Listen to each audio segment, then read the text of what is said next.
Yeah. Once again, Caslow, MC Records Entertainment. Para sa lahat ng mga hustlers, para sa inyo to.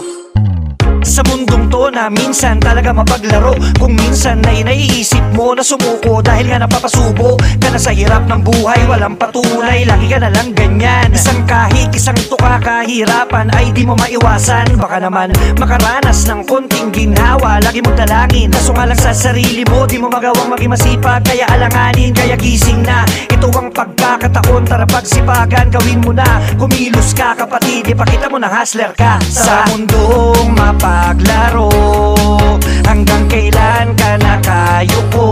Hanggang kailan? Tara subukan mong bumangon, tumindi ka at tumahon. Ipakita mo ang kakayahan mo, gumawa ka ng sariling alon. Sa mundong mapaglaro, mayroong iba't ibang yugto, pero ang pinakamaganda, kapatid lumaban ka. Ipakita mo sa buong mundo na hustler ka. Minsan talagang maraming manghihirap pababa, iba't ibang makakasalamuha, napakaraming mga talangka. Minsan ay kaibigan o kamag-anak kang manlulubog, pero wag ka pumayag kalawangin, kapatid ikaw ang mismo magtubog sa iyong sarili, hanggang sa makita mo sarili mong kinang, hanggang sa dumating ang oras na iyong masabi, king inang buhay yan. Madali lang pala ang lahat basta tayo ay maging parehas, dahil ang pagiging hustler ang siyang magbibigay sa'yo ng angas. Sa mundong mapaglaro, hanggang kailan ka nakayuko? Hanggang kailan? Tara subukan mong bumangon,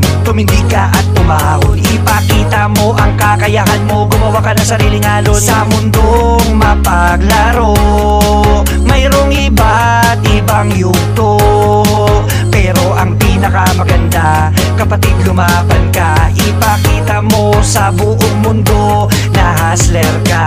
Sa mundong mapaglaro, hanggang kailan ka nakayuko? Hanggang kailan? Tara subukan mong bumangon, tumindi ka at tumahon. Ipakita mo ang kakayahan mo, gumawa ka ng sariling alon. Sa mundong mapaglaro, mayroong iba't ibang yugto, pero ang pinakamaganda, kapatid